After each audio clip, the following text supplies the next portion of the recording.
Glórias a Deus. Semana passada, nós, dentro do nosso estudo de escatologia, doutrina do fim dos tempos, nós começamos a estudar a imortalidade. E nós iniciamos falando sobre a imortalidade que anda nos meios cristãos, muitas vezes influenciada pela cultura grega. Cultura grega que nos influencia em muitas coisas, em especial na área da educação. O padrão da cultura grega, ele vem por séculos e séculos, ele continua hoje na nossa cultura. E a cultura grega, ela entende que o corpo humano, ele é uma coisa de nível mais baixo, de valor mais baixo, e que quando o ser humano morre, há o fator do desencarnar. Então a alma, que é a porção de Deus, que é a parte de Deus no homem, ela vai, o homem ele deixa de existir e não se fala mais de corpo. E na semana passada nós tratamos exatamente sobre isso, mostrando que biblicamente esse conceito ele pode ser grego, pode ser defendido por Platão, mas biblicamente ele é um conceito que tem que ser separado, tem que ser afastado. Nós, como falamos na semana passada, nós falamos que quando se fala em corpo e alma, eles são indivisíveis. Corpo, alma e espírito, eles são indivisíveis. Nós somos seres únicos. Nós falamos também que o nosso corpo, quando ele sofre qualquer tipo de machucado, qualquer injúria, ele afeta a nossa alma, afeta o nosso espírito. Nós não conseguimos adorar o Senhor como convém. Se nós estamos com uma dificuldade emocional com os nossos familiares, com o nosso ente querido, também nós não temos, entendeu? Muitas vezes ataca o nosso corpo, ataca o nosso emocional também. Então, nós somos seres únicos. E quando a Bíblia fala, através de uma série de versículos, ela diz que quando se fala de imortalidade, você tem que referir a imortalidade do corpo, junto com a alma e junto com o espírito. Nós tratamos disso na semana passada. Nós citamos vários textos e chegamos em algumas conclusões. Nós também chegamos à conclusão que quando você se fala em imortalidade, você está falando para descrever Deus. Deus é um ser que é imortal na sua essência. Ele sempre existiu. Quando ele se apresenta a Moisés, ele diz que é o eu sou. Ele não diz que o eu era ou eu vou ser, mas eu sou. Então antes de toda a eternidade ele já existia e depois que tudo acabar ele vai continuar sempre. Também imortalidade é usada para descrever o nosso corpo na ressurreição, quando o nosso corpo ele vai deixar de ser corruptível para ser incorruptível. Falamos também na semana passada que ela é uma joia imperecível de um espírito manso e tranquilo. Falamos que essa semente, isso é algo para pessoas que nasceram de novo. Essa imortalidade nesse sentido de ressurreição, com uma transformação do nosso corpo, o corpo corruptível para incorruptível, pecador para deixar de ser pecador, é uma coisa que é inerente apenas àqueles que são salvos. Nós vamos falar um pouco também o que acontece com as pessoas que não são salvas.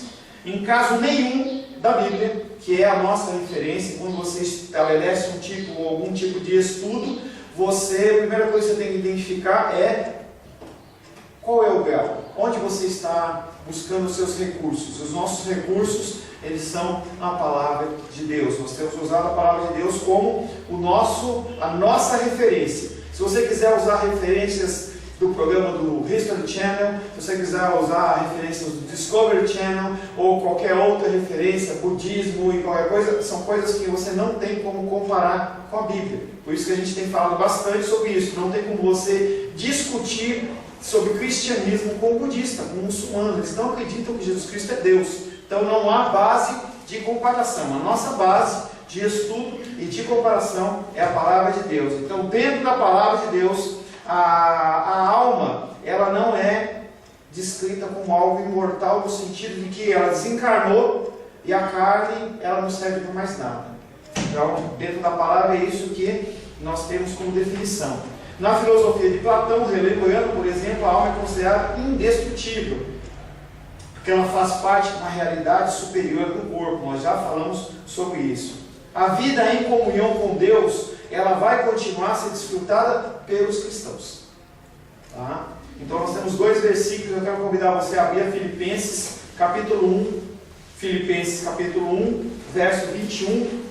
a 23. Vamos buscar referência bíblica para dizer, para mostrar e para provar que nós realmente vamos ter comunhão com Deus após a nossa morte como cristãos.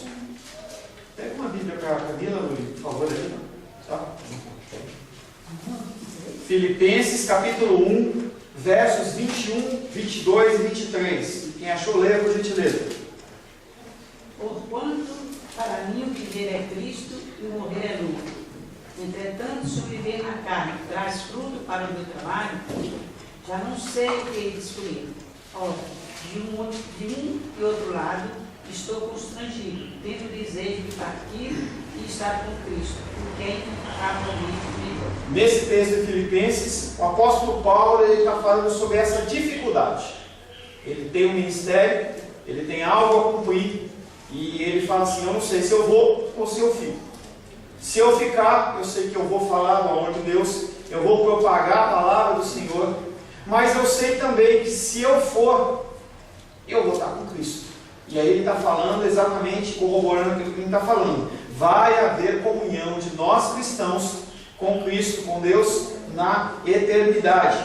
Um segundo texto que eu separei é 2 Coríntios 5, verso 8. 2 Coríntios 5, verso 8, o apóstolo Paulo agora falando para os coríntios.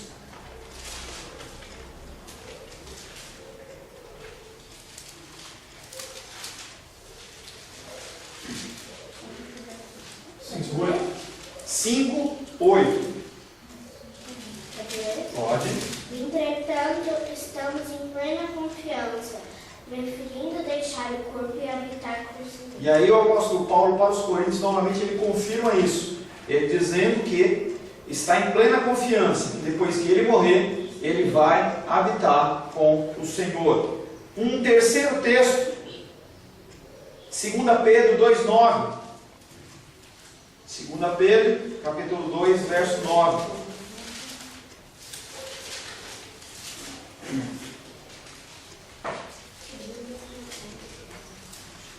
Segunda Pedro 2,9. Porque o Senhor sabe livrar da provação. Não. 2,9. Então a minha referência está errada. Então esquece, vamos ler pelo meu texto, não tem referência. Eu queria ter trocado a referência.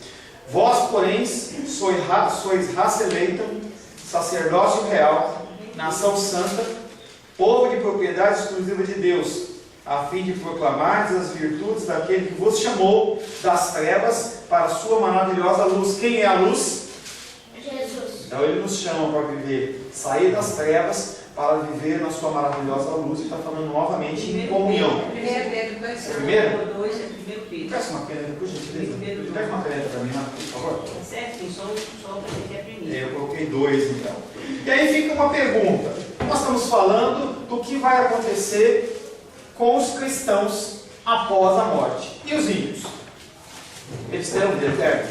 O que vai acontecer com uma pessoa que não confessa Jesus Cristo como seu Senhor? E mais do que isso, que é o que nós temos falado, não adianta você apenas confessar Jesus como seu Salvador, não adianta você apenas dizer que você ama Jesus, não adianta você ser batizado apenas, e todas essas coisas são coisas que fazem parte da confirmação que você é cristão, mas elas fazem parte. Nós temos falado bastante sobre mudança de comportamento, mudança de caráter, jeito de ser, testemunho. Então, o que vai acontecer com as pessoas que são ímpias? Elas vão morrer? Sim ou não? Morrer vão. E elas vão para a eternidade? Vão para a eternidade. Lucas capítulo 16, versos 23 e 25. Lucas 16, versos 23 e 25. Lucas 16, 23 e 25. 2 versículos, sem o 24. Quem achou, leia, por gentileza? No inferno, estando em tormentos, levantou os olhos e viu ao longe a Abraão e Lázaro no seu seio. Disse, porém, a Abraão: Filho, lembra-te de receber... De quê? Quê? Lembra-te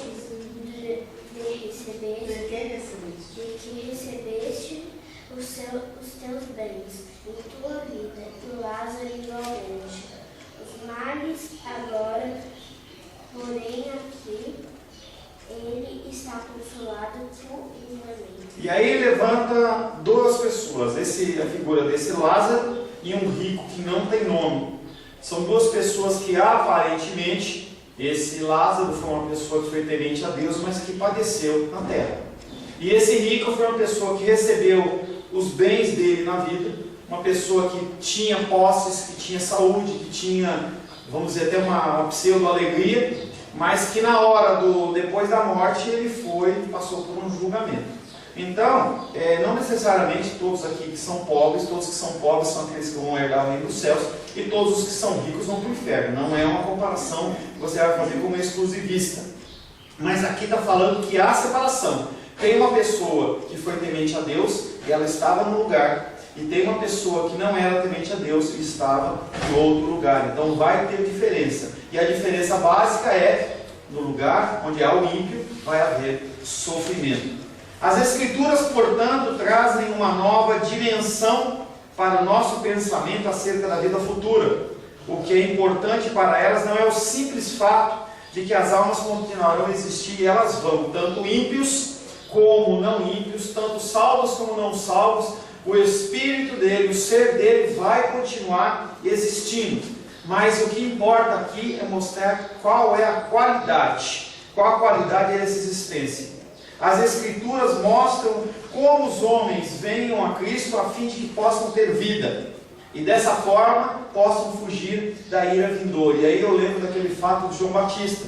João Batista ele está lá fazendo o batismo dele nas águas, que era um batismo de arrependimento, simbolizava que as pessoas que se arrependiam dos seus pecados, mais do que ir lá para o sacerdote matar um bichinho, eles iam no rio e executavam um ato simbólico dizendo: eu fiz algo errado e eu estou arrependido.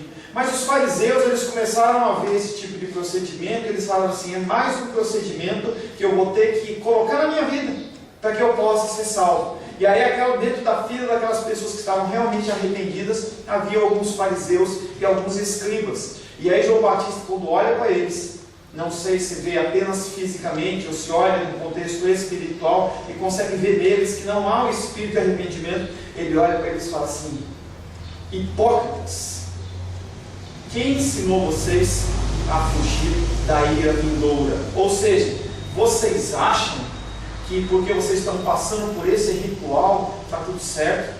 E para nós nos dias de hoje? É a mesma coisa. Ele olha para Deus, Deus olha para mim e para você e fala assim: fulano hipócrita, você acha que você vem na igreja, está tudo certo? Você acha que você dá o dízimo, está tudo certo? Você acha que porque você participa da Santa Ceia, é presbítero, diácono, pastor? Você acha que você tem uma frequência na escola dominical, está um tempinho, friozinho desse com garoa, está tudo certo e você está liberado? Hipócrita, porque nós estamos querendo manifestar alguma coisa externa, sendo que o nosso coração não está nesse sentimento. Por isso que quando, domingo de manhã, quem não quer vir para a escola dominical, eu ligo depois, eu já falei na semana passada, eu ligo para ver se está tudo certo, mas se a pessoa não quer, se ela prefere ficar dormindo, ou no culto da noite a pessoa prefere ficar em casa, é ela e o Senhor. Haverá uma cobrança dessas coisas. Tudo que nós fazemos tem consequência, seja no âmbito natural, seja no âmbito espiritual. E as pessoas acham que não, porque eu tenho uma carteirinha de igreja, ou porque eu sou amigo do pastor, ou porque eu tenho uma regularidade, eu leio 5 capítulos da Bíblia por dia, e isso vai influenciar alguma coisa na minha salvação. Talvez você vai fazer parte daquele grupo de pessoas que o Senhor vai olhar para você e vai falar assim: vai no meio dos bodes. Senhor, eu estava na igreja. Lembra aquele dia? Que dia que é hoje? 9? 8. Lembra, Senhor, naquele dia 8 de fevereiro de 2015? Estava friozinho, estava garoando, e eu estava na minha caminha, tocou o despertador, e eu, como um bom cristão, eu me levantei e fui para a tua casa. Isso não conta? E o Senhor vai olhar para você e vai falar assim: não te conheço. Falei bastante ontem com as crianças e ontem no discipulado dos homens, e eu falava um pouco sobre isso. Nós temos que ter mudança de comportamento. Não se preocupe em decorar a Bíblia inteira. Não se preocupe em ler a Bíblia inteira. É bom você ler a Bíblia inteira, mas não se preocupe. Se preocupe em você viver pequenos versículos, poucos versículos, mas quando você se apresentar ao Senhor, Ele vai olhar para você e falar assim: isso que ele leu, isso que ele ouviu no culto, ele colocou em prática.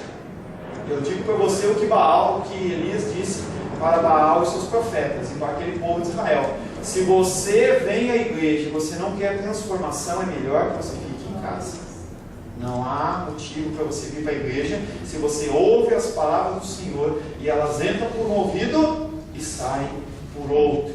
É melhor que você tenha uma vida regalada aqui, viva segundo o dia engolado do Pão de Açúcar, seja feliz, do que você passar uma vida miserável aqui, cheia de privações, de provações, e chegar no dia do Senhor, você também se encontrar em falta, porque Ele não vai te conhecer.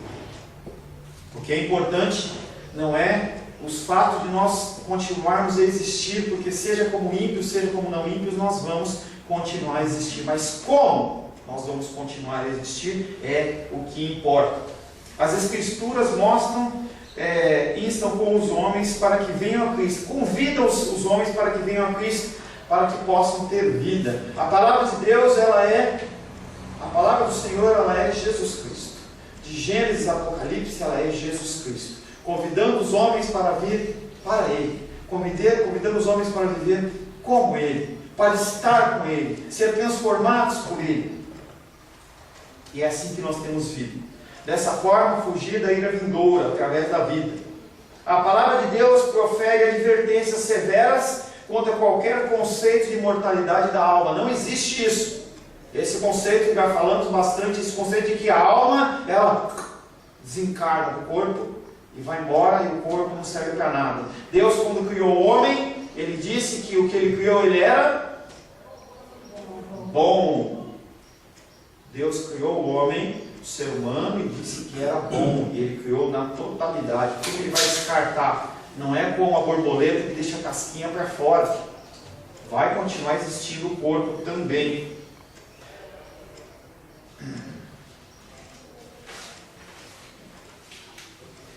A mensagem das Escrituras acerca do futuro do homem é a ressurreição do corpo. Toda vez que você lê sobre o futuro do homem, ele culmina em ressurreição do corpo. Convida você para uma transformação, para que haja uma ressurreição do corpo. Nesse ponto nós vemos uma divergência radical com o pensamento do mundo. Nós já falamos com o pensamento de Platão, e nós temos que começar a nos separar. Você pode ouvir as pessoas falarem isso, mas você tem que entender que você é um ser único. Também falamos que nosso corpo é um corpo que é o templo do Espírito Santo, também mostrando mais um pouco sobre essa unidade.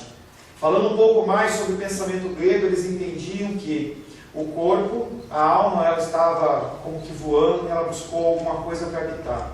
E aí você habitando um corpo, você apenas tem que buscar conhecimento. Então você conhece a palavra de Deus, você conhece os textos bíblicos, você conhece grego, hebraico, você conhece. E eles entendiam que as pessoas, através do conhecimento, elas podiam conseguir essa salvação. A gnose, que a palavra gnose, a palavra grega quer dizer conhecimento, é um conhecimento que não é um conhecimento espiritual, é um conhecimento humano. Você pode ler a Bíblia de Deus, pode ler a palavra do Senhor como a revista Caras, como o Correio Brasiliense, como qualquer outro periódico, e você não vai entender nada, porque você precisa do Espírito Santo. Mas as pessoas que são adeptas do gnosticismo, e muitas pessoas cristãs que são enganadas, elas acham que porque conhecem muito, elas estão salvas. Lembro que eu vi um filme uma vez, esses filmes de Apocalipse, fim dos tempos, e o povo sumiu, foi arrebatado. Nós vamos falar isso mais para frente. E quando uma mulher que não tinha ido com o Senhor, ela vai para a igreja buscando alguma resposta, e lá ela encontra quem? O pastor da igreja. E aí o pastor senta com ela e começa a explicar para ela o que aconteceu. E ela olha para ele e fala assim: mas eu não estou entendendo. Como é que é isso? Você ficou por quê? Você é uma pessoa que eu lembro que a mamãe falava, que ela tinha ido na igreja da mãe dela, que tinha ido com o Senhor, e ela falava assim: eu não estou entendendo. A mamãe falava que o Senhor tinha palavras tão emocionantes, tão cativantes, tão edificantes. Ela voltava confortada das suas dores. ela voltava para casa com o sentimento que ela tinha que mudar o coração dela. O que aconteceu? Por que você ficou?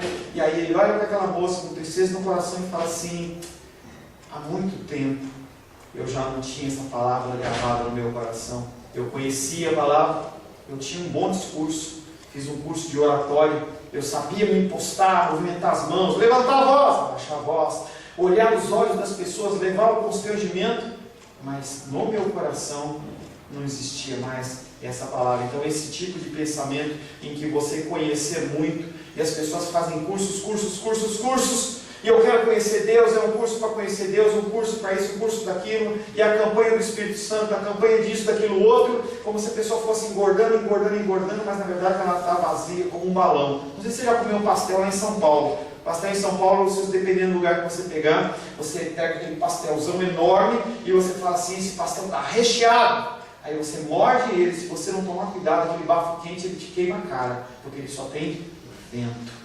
Os cristãos hoje têm tido muito mais vento do que recheio. A sociedade está como está hoje porque ela não tem cristãos verdadeiros que vivem realmente a palavra. É muito mais fácil você falar das coisas que você acha. É muito mais fácil ouvir na tua presença e falar as coisas que você quer ouvir. E as pessoas, elas se alegram com isso. Saem do culto e falam assim: pastor, que palavra linda e maravilhosa. Eu quero ser homossexual, e você fala que homossexual está tudo certo. Não importa que a palavra de Deus é contrária. O Senhor falou que está tudo certo, meu coração se alegra. O carnaval está chegando. Não, vamos para o carnaval. O cristão é livre, ele pode todas as coisas. Você pode ir, você pode ficar com A, B ou C. Não importa. Apenas use um preservativo para evitar um constrangimento depois. E o teu corpo ficar contente. Você não precisa, você pode ir lá e ver os seus programas da televisão, veja o que você quer. Você quer ver o MMA? Veja.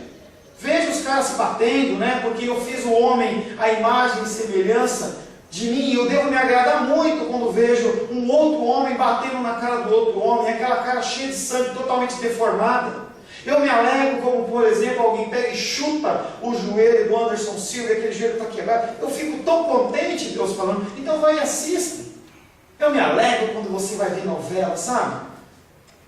O pastor fala, você pode ver a novela é uma coisa interessante, você vê as realidades da vida, você vê as coisas que estão aí, vê a pornografia, você vai lá e vê, coloca os seus jovens para ver a malhação, porque é tão bonito, né? A criança já com 13 anos, porque com 13, 14 anos é uma criança ainda, está tendo namoro e está conhecendo as coisas da vida, coisa linda, maravilhosa. Na novela, a mamãe senta lá e vê aquele caso em que sempre a mulher casada, ela é preterida em relação àquela que é a amante. E todo mundo fica torcendo pela amante. Que coisa linda. Vem o Big Brother, e aí o Big Brother está lá aquele monte de baixaria, aquele monte de coisa, e dessa vez tem um teólogo. Olha que lindo. Tem uma pessoa que se diz teóloga. Como se ele fosse lá, no meio da podridão, ele vai pregar alguma coisa. E a palavra de Deus diz que a gente tem que se afastar. Fuja da aparência do mal. Que testemunho aquele homem vai ter? Eu não sei se ele é de alguma igreja ou não é de alguma igreja, não acompanho isso. Eu só vi a chamada e falou que ele é teólogo. Teólogo do quê? Ele vai pegar o que lá? O lugar está contaminado. Entenda que quando um lugar, uma estrutura está contaminada, não tem o que fazer. Você tem que se afastar dela. Quando a coisa está totalmente podre, afaste-se dela. Eu não estou dizendo que você tem que se afastar do mundo. A irmã dos reis abriu olhando assim. Não é que você tem que se afastar do mundo no sentido de você não pregar a palavra, não tentar ajudar essas pessoas. Não é isso. Eu estou falando que você não tem que conviver no sentido, eu vou ficar vivendo com essas pessoas dentro da imundícia dela. Vai lá, fala o que você tem que falar. Não entre em discussões. Você acha que uma pessoa que é teóloga dentro do BBB não vai gerar discussões ali? Deus existe, não existe? O que é de proveito em relação a isso? Nada. Nada, nós temos que ser cristãos transformados, nós temos que ser pessoas que são os espelhos para as pessoas que estão no mundo. Essa compreensão do homem que é corpo, separa da alma, é totalmente diferente do que ensina as Escrituras. E como que nós vamos confrontar esses ensinamentos, ou muito mais, como é que nós vamos confrontar para nós mesmos, se nós não lemos a palavra, se nós não estudamos, se a nossa vida é uma vida dissoluta, desregrada, você não tem tempo para Deus, você ora, você lê a palavra, E aí a gente vê que as pessoas, quando estão com lutas e dificuldades, é quando elas buscam a Deus. Só nesse tempo.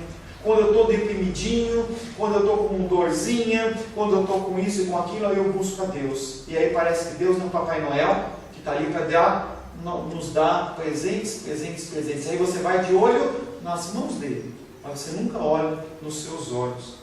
De acordo com as Escrituras, o corpo não é nada menos do que a alma. Entenda que o corpo ele foi criado como uma coisa boa. Nós somos criados como uma coisa única, nós somos únicos no sentido de unicista. Você é composto por três partes, corpo, alma e espírito, mas que não tem como separar isso aí. Não tem como separar isso aí. Deus criou o homem em sua totalidade. Não somos seres divisíveis e sim únicos. Nem o corpo é inferior à alma, nem é tão essencial à verdadeira existência do homem. Se fosse assim, a segunda pessoa da Trindade, Jesus Cristo, nunca tinha encarnado. Para que Jesus Cristo ia encarnar se o corpo não serve para nada?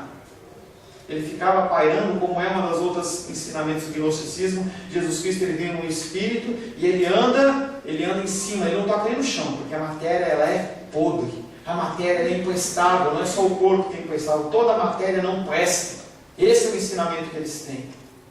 E aí, se Deus não tivesse se encarnado em forma de Jesus Cristo, se o corpo fosse ruim, se a matéria fosse ruim, para quê? Para que ele ia nascer do ventre de Maria? Para quê? E por isso que eu volto a falar, a nossa base de estudo é a palavra de Deus. Porque se você olha para as pessoas olham, nascimento virginal?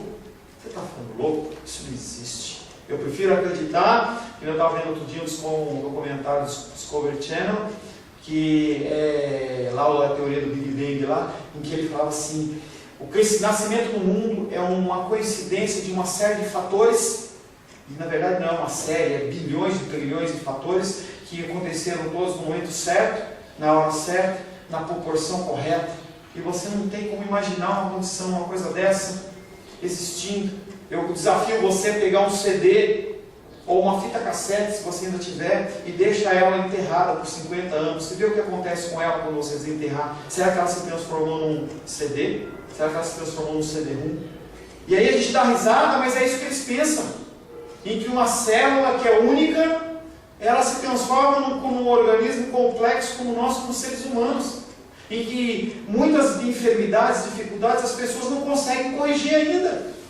Não dá para corrigir, porque a pessoa não consegue. Estava vendo um seriado com a Rosângela outro dia, estava vendo sozinho o filme da Papisa Joana, que é um caso que a gente não sabe se é uma história verdadeira ou não, em que uma mulher ela se traveste de homem e tem toda uma sequência dentro da Igreja Católica e ela acaba sendo papa, depois descobrem e tiram ela da linhagem. Mas as pessoas elas usavam a sangria, então eles entendiam que a pessoa estava doente, ela cortava um pouco aqui e deixava pingar um meio de sangue ou alguma coisa assim, era o tratamento daquela época. Era o tratamento, mas a pessoa não entendia. Hoje ainda tem enfermidades que as pessoas não sabem. Se você levar o seu filho, se você for um médico e ele não souber o que é o problema que você tem, ele vai falar que você tem o quê? Virose. Essa é a resposta deles. Virose. O cara não sabe. Então nós como seres humanos, nós somos complexos. E como é que a gente pode ter nascido do nada? Como que é isso? As pessoas não conseguem provar. E tem a teoria da evolução que ensinaram para os nossos filhos. E ela é teoria, por que ela é teoria? Porque ela não pode ser provada. E aí eles começam a construir uma coisa em cima de outra coisa, outra coisa, outra coisa. Está lá na frente, então eles se apoiam em argumentos que foram construídos em cima de uma coisa que não é verdadeira. É muito mais fácil a gente acreditar no Deus que criou todas as coisas do que nessa multiforme condição que eles criam para que o mundo exista. Nem o corpo é inferior à alma, nem é tão essencial a verdadeira existência do homem. Se fosse assim, a segunda pessoa da Trindade nunca poderia ter assumido uma natureza humana genuína, com um corpo humano genuíno. Deus, na figura de Jesus, ele foi homem carnal, homem como eu e você. Ele tinha carne, ele tinha estômago. Você sabia que Jesus Cristo tinha estômago? Jesus Cristo tinha fígado, ele tinha pulmão, tinha coração, ele tinha pele. Quando ele caía, ele ralava o joelho. Sabia disso? Não era aquele ser intocável em que às vezes as pessoas têm aquela figura de Jesus Cristo, aqueles olhos azuis, lindo, maravilhoso, e parece que nada acontece com ele. Entendeu? Não, aconteceu coisa com ele. Quando ele foi chicoteado por mim e por você, porque foram os meus pecados, os seus pecados que levaram Cristo na cruz, não foram dos judeus, foram também dos judeus, mas os nossos pecados estavam lá. Tá? Toda vez que você comete um pecado, saiba que isso aí foi um flagelo na vida de Cristo lá atrás.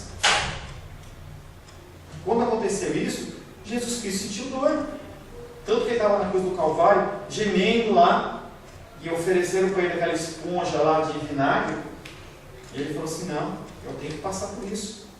Os meus filhos têm que ver que isso é possível. No ensino bíblico, o corpo não é o túmulo da alma. As pessoas entendem isso. Abra aí 1 Coríntios 6,19. Vamos ver o que é o corpo. 1 Coríntios, capítulo 6, verso 19.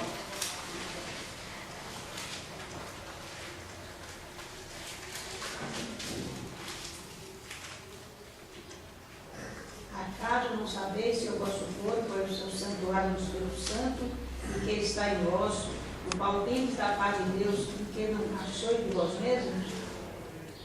No ensino bíblico, o corpo não é o túmulo da alma, mas ele é o templo do Espírito Santo.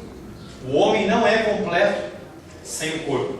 Por causa disso, o futuro estado da bênção do crente não é simplesmente a existência continuada da alma. Fala, Senhor querido. Mas inclui como seu aspecto mais rico a ressurreição do seu corpo. Se você for pensar na bênção, a concretização da bênção do Senhor, ela está atrelada à ressurreição desse corpo. Esse corpo que depois nós vamos falar de onde que ele veio, aonde que ele vai estar depois da nossa morte. Essa ressurreição será para os crentes. Essa primeira ressurreição não vai ser para os ímpios. Essa primeira ressurreição, ela vai ser para os crentes e vai ser uma transição para a glória, na qual nossos corpos deverão se tornar semelhantes ao corpo de Cristo. Nessa ressurreição, o meu corpo e o seu corpo, com todas essas falhas, com todos esses defeitos, vai ser arrancado. E eu falava, acho que ontem na faculdade, falando exatamente sobre o processo de purificação. Zacarias fala sobre esse processo de purificação. E a história que o pastor contou, que eu ouvi, ele fala assim que ele foi a um ourives, e o ourives ele estava tratando de limpar e purificar a prata, purificar o ouro. E aí ele tinha um cadinho, não sei se já contei essa história para vocês, um cadinho assim de cerâmica, e ele colocou assim, colocou uma porção lá de ouro, não lembro o que era que ele estava purificando lá, não sei se eram medalhinhas, se era aliança, não sei. Ele colocou uma porção de ouro lá dentro, e ele começou a aquecer, e ele aquecia de tempo em tempo, ele aquecia mais, e aí chegou uma hora que aquilo virou líquido. E aí aquele pastor olha para aquele homem e fala assim: me explica por que você já não coloca aí em 1000 graus, não sei qual que é a temperatura da fusão do ouro ou da prata, mas colocou lá em 1000 graus. Por que você já não coloca? Ele falou: não, esse produto é um produto muito precioso. Eu não posso colocar uma temperatura muito alta, eu tenho que colocar uma temperatura baixa e ir aumentando. Porque se eu colocar uma temperatura muito alta, começa a borbulhar, e esse material que é precioso, ele espirra, fazendo referência a eu e você. E aí depois que essa temperatura chega numa temperatura tal, começa a separar aquela sujeira, aquela borra preta, aquela sujeira, e aquela sujeira começa a subir, e aí ele ia lá com muito cuidado e tirava apenas a borra preta. E ele fala assim: mas espera um pouquinho, tudo bem, não dá para você colocar um timer aí, para você não ficar o tempo inteiro aqui? Ele falou: não, eu tenho que olhar isso com muito cuidado, é uma coisa muito preciosa. E Zacarias ele fala sobre esse processo de purificação, que é o meu processo e o seu processo. E as dificuldades elas vão vir na nossa vida exatamente para isso, para nos purificar. Mas quando for a época da ressurreição de Cristo, mesmo assim você vai continuar com alguns pecados, com algumas sujeiras, com algumas coisas que precisam ser limpas. E nesse momento não é mais ação humana.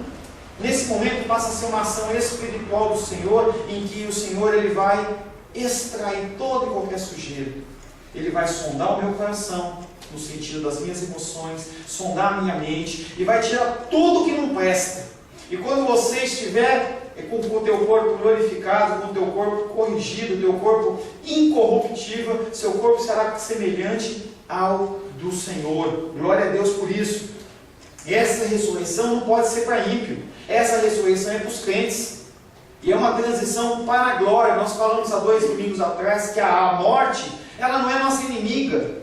A morte, para aquele que é cristão, ela é nossa amiga. É estranho de falar isso, mas a morte é nossa amiga. Você tem que olhar para a morte de uma maneira que você fala assim: morte, vem! Porque a morte, ela não está mais no domínio de Satanás. A morte, ela está no domínio do Senhor Jesus. Porque quando Ele morreu e ressuscitou, Ele pegou as chaves da morte. Então quem controla é o Senhor, não é o Satanás. Não é mais aquela figura encapuçada preta que a gente vê nos desenhos, vê nos filmes, encapuçada preta com aquela facona, aquela ceifa, em que as pessoas ficam morrendo de medo dela. Não! A morte, quando você vê a morte como cristão, você vai olhar para ela e você vai sorrir para ela. Eu estava fazendo uma visita essa semana para o irmão Cláudio, um homem, um amigo dele, e cristão, e ele está com uma enfermidade que ele acha que ele vai morrer. E ele estava contando papo de doença, entendeu? Papo de morte. Às vezes só rola isso, né? E ele começou a contar a história de uma amiga dele, que era pastora, e que ela chegou para ele e falou assim: olha, eu estou morrendo, eu estou quase indo. E aquela moça, quando morreu, ela tinha um sorriso. E aí o filho dela falou assim: olha, vê a minha mãe, vê o rosto dela. Vê o rosto dela, um sorriso no rosto. A maioria dos cristãos que são salvos, você vai olhar no caixão, se não há um sorriso, há de serenidade. Histórias de pessoas falando assim: eu estou indo encontrar o meu Salvador. Estou lá preocupado com morte, nada. Morte é apenas o translado, digamos assim. É como você vai tirar umas férias e você pega o avião, entendeu? Muitas horas de voo, se for um destino muito longe, aí você chega no avião, no aeroporto, você vai fazer o translado. Aí você vai pegar um táxi, um ônibus ou uma van, alguma coisa, e ele vai te levar para um lugar de deleite. Você vai para um lugar que é um hotel, um lugar que você vai se alegrar demais. Então a morte é esse translado, nós não temos que temê-la. Mas os crentes não têm que temê-lo. Os crentes não têm que temê-lo. Por causa disso, o futuro estado da bênção do crente não é simplesmente a existência continuada da alma. A gente não está preocupado se é alma só. Nós vamos subir como corpo. Se eu estiver salvo e você estiver salvo, nós vamos nos encontrar na glória. Eu vou olhar para você e vou te conhecer. Que existência miserável é essa de você passar aqui 30, 40 anos, 50, 60, 70 anos, e quando você está lá, você encontra as pessoas: quem é você, Silomar? Lá conheço você? Não, gente, a gente vai se conhecer, mas não vai haver mais tristeza, não vai haver mais mágoa. Eu vou poder olhar para ele, ele vai olhar para mim, nós vamos poder conversar sobre coisas que aconteceram na terra, sobre coisas que edificaram.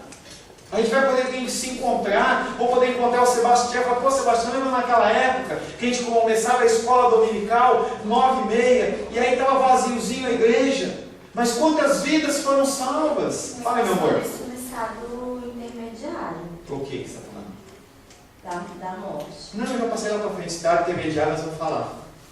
Você está falando do quê? Desculpa. Da morte. No estágio intermediário da morte a gente se lembraria, mas na glória em si... Na glória em si, eu creio que nós vamos nos lembrar, não com mágoa e não com tristeza. Não com mágoa e com tristeza. Pode falar. Mas é porque, assim, essa questão da lembrança, como é que... Nós não vamos ter mais a mente carnal, querida. A nossa mente vai ser transformada. Nós vamos ter a visão de Deus. Então nós vamos poder olhar uns para os outros sem nenhum tipo de problema. Tem uma passagem que eu não me lembro muito bem qual é o endereço. Mas é porque senão, e as pessoas que a gente não conhece, que a gente, os nossos, de repente, que não foram. Saber que não foram. Nossa mente não vai ser uma mente humana. Não vai ter sentimento. Nós não vamos ter esse tipo de sentimento humano. Nós vamos ter a justiça de Deus na nossa vida. Nós vamos entender que essas pessoas, seja a nossa mamãe, nosso papai, pessoas que nós nos são caras, senão seria pior que o inferno. Imagina você passar a eternidade inteira sabendo que a sua mamãe querida não foi, está lá no inferno sofrendo, você ia ficar toda hora gemendo. Não, vai ter uma mudança, a nossa mudança vai ser total, a nossa mente vai ser como a mente de Cristo. Tem uma passagem que eu não me lembro muito bem, em que os fariseus eles confrontam Jesus Cristo. E falam assim: Jesus Cristo, vou contar uma história para você. Tinha um fulano que casou com a fulana e ele morreu.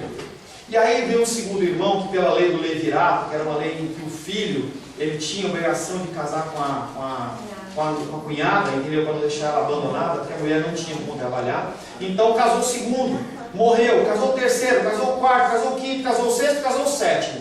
Como que vai ser isso lá? Ela vai ser esposa de quem? E aí Jesus Cristo olha para ela e fala assim: vocês não estão entendendo, lá no reino, digamos assim, lá na glória, nós não vamos nos dar em casamento, nós não vamos casar, não vai haver isso. Mas se ele está falando isso é por quê? Porque havia algum tipo de conhecimento daquela pessoa com as pessoas, mas não tem o sentimento de tristeza, não tem, senão seria o inferno para a gente, tá? Provavelmente eu vou encontrar um texto, que eu avancei um pouco, depois eu vou voltar para falar especificamente sobre o estado intermediário. Tá? E provavelmente essa obrigação familiar de assumir a viúva é apenas tradição, é costume daquele povo. Mas havia um relacionamento. Ela era Mas não havia uma ordem divina para isso. Havia. Havia? Havia ordem. Havia ordem lá em Deuteronômio dizendo que quando morresse, o próximo irmão na linhagem de idade tinha a obrigação, era uma ordem, ele tinha que casar com aquela mulher e ela era esposa dele.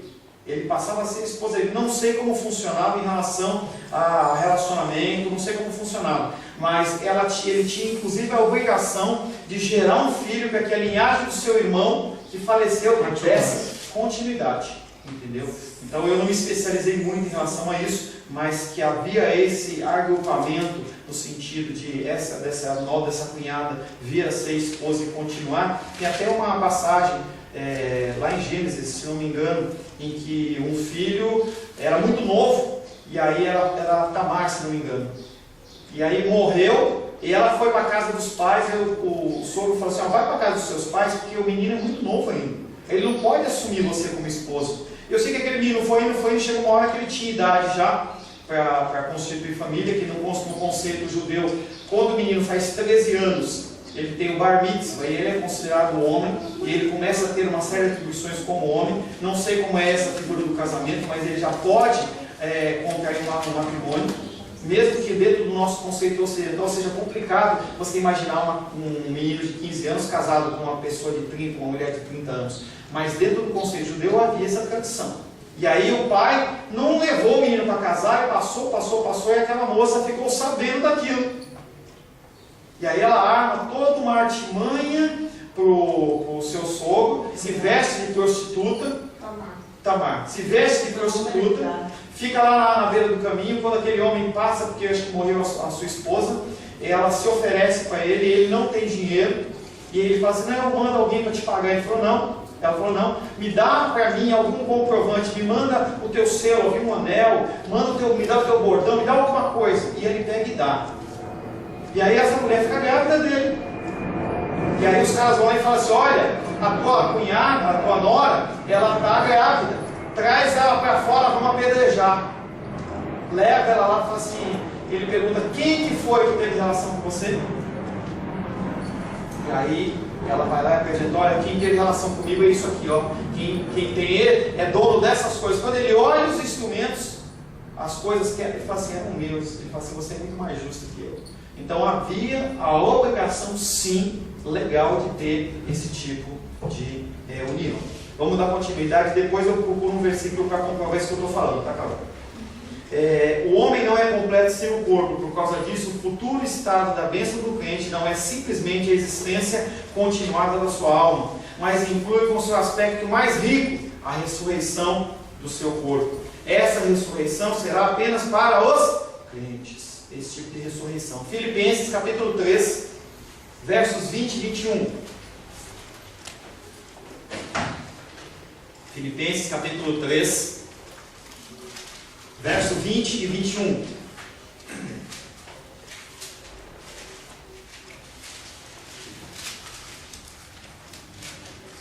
Pois a nossa pátria está nos céus, de onde esperamos como Salvador o Senhor Jesus Cristo, que há de transfigurar o nosso corpo humilhado para torná-lo semelhante ao seu corpo glorioso, com a força que também o torna capaz de tudo submeter ao seu poder.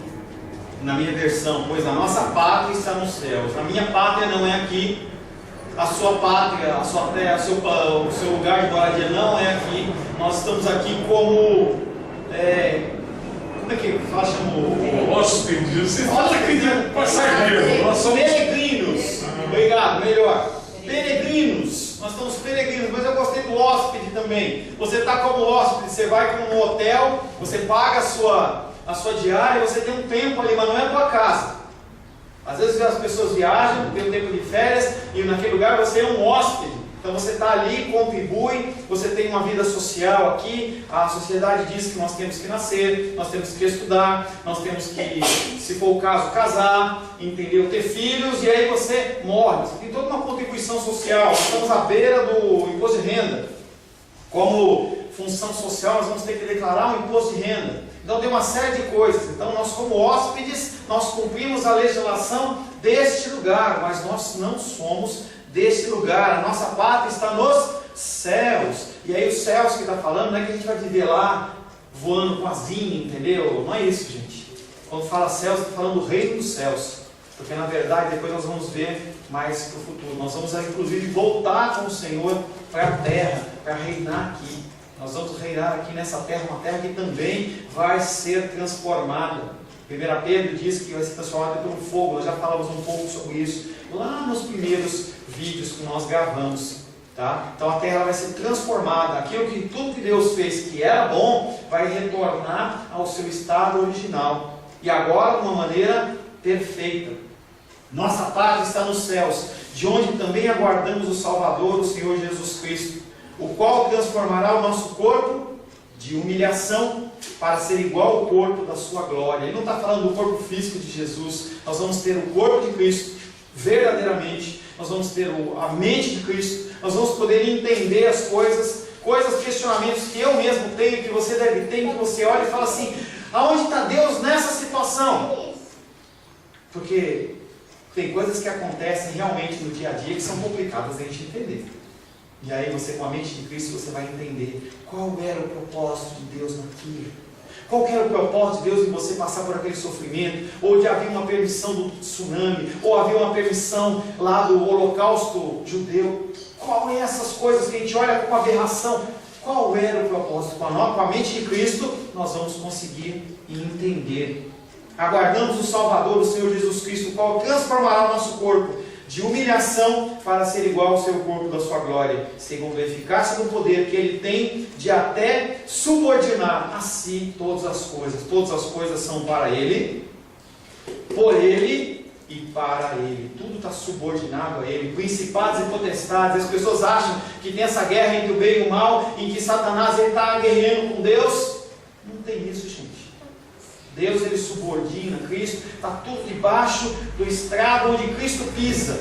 Não é nem onde Cristo pisa, não é o chão, tem o estrado onde ele pisa, e essas coisas estão tudo abaixo, estão tudo abaixo, porque Deus deu um nome para ele, que é um nome acima de todo nome, acima de tudo, acima de todas as coisas é o nome de Cristo. Então, dentro desse conceito de imortalidade, nós concluímos que o conceito glorioso da imortalidade da alma não é uma doutrina cristã. Nós temos o conceito da imortalidade do corpo como um ser único. Nosso corpo, nossa alma e o nosso espírito, que não pode ser dividido. Antes, que é central na escatologia bíblica, é a doutrina da ressurreição do corpo, da mesma maneira que Cristo ressuscitou. E aí, quando ele se apresenta aos apóstolos depois da sua morte, ele se apresentou apenas em espírito. O que ele fez lá na praia? Comeu peixe com os irmãos. Então ali era o corpo dele glorificado. Então nós vamos ter uma condição semelhante à do Senhor. E o Senhor, depois que ressuscitou, ele conhecia Pedro? Ou ele esqueceu quem era Pedro? Ele conhecia quem era Tiago, ou ele esqueceu quem era Tiago? Então o nosso corpo, ele vai ser semelhante ao de Cristo, se não sermos igual. O corpo do homem precisa passar por uma transformação através da ressurreição, antes que ele possa desfrutar totalmente de imortalidade. Mas aqui na terra, você tem condições suficientes para ser melhor do que você é hoje. Deus ele já te deu condições suficientes para você ser um pouquinho melhor. E aí eu pergunto para você, o que você está esperando para ser um pouquinho melhor? Eu tenho chamado a atenção de vocês, falando assim, que vocês têm que interagir uns com os outros. E aí eu volto a perguntar, você ligou para alguém essa semana para saber como é que a pessoa passou? Ou você está preocupado apenas com a sua saúde, com o teu bem-estar? Não, pastor, eu não sei, não deu tempo. Mas e quando você estiver doente, você estiver passando uma necessidade, vai dar tempo de você ligar e pedir para alguém te ajudar? Por que você não liga? Por que você não liga perguntando como que a pessoa está? Posso ajudar você em alguma coisa? Você está bem? Está faltando comida na sua mesa? Mas você não está preocupado com isso, está preocupado em você pedir sua pizza de sábado à noite. Aí não tem problema. Nós podemos ser melhores. E o Senhor ele nos convida nessa terra a nós sermos melhores a partir da sua palavra. Amém? Deus abençoe. Posso fazer Pode, meu querido. Uma pergunta para resolver uma dúvida do instante anterior. O senhor falou sobre reconhecimento. Ele foi à praia, etc, depois da ressurreição. Como ele não foi reconhecido quando ele se materializou e andou com apóstolos?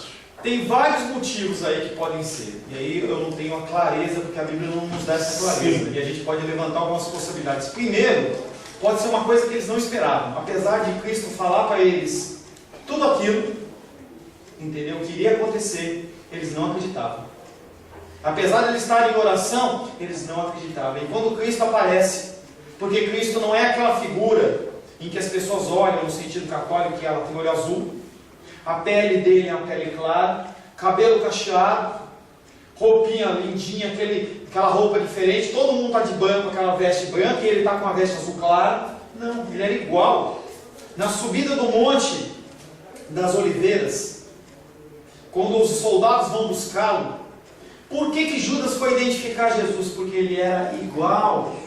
Os soldados nunca tinham visto Jesus, os sacerdotes nunca tinham visto Jesus, não tinham brigado com ele, não tinham discutido com ele. E aí eles olham e falam assim: estamos atrás de Jesus Cristo de Nazaré. E por que eles não foram direto nele? Hoje, quando o policial ele vai fazer uma diligência, ele entra aqui, eu estou atrás da Camila. Então ele tem todo um descritivo. Quando ele entra aqui, ele não vem perguntando para a Rosângela: você é a Camila? Olha, pergunta: você é a Camila? Não, eles vão direto, vão lá e pegam. Por que eles não pegaram? Porque eles não reconheceram, porque Cristo era igual. Isso é uma primeira possibilidade. E a segunda, que eu creio que seja mais firme, mas a gente não acha respaldo nas Escrituras, nem na primeira, nem na segunda posição, é que Jesus Cristo estava com o corpo glorificado.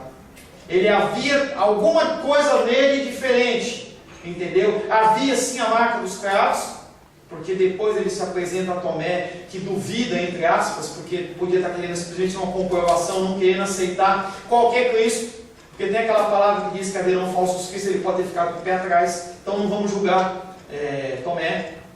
Então ele tinha as marcas dos cravos, mas quando ele aparece, ele poderia ter alguma mudança. Quando há o corpo glorificado dele lá no monte, lá junto com João e Pedro, que Pedro olha e fala assim: vamos construir umas tendas aqui, entendeu? Quando ele faz aquilo, ele muda o corpo dele. Eu não sei como é esse corpo. Então, algo mudou que eles não reconheceram. Mas depois que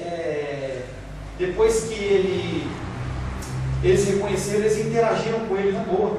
Quando eles estavam com os discípulos de Emaús, eles não o reconheceram, mas depois que ele partiu o pão, ele falou: pera um pouquinho, é Cristo.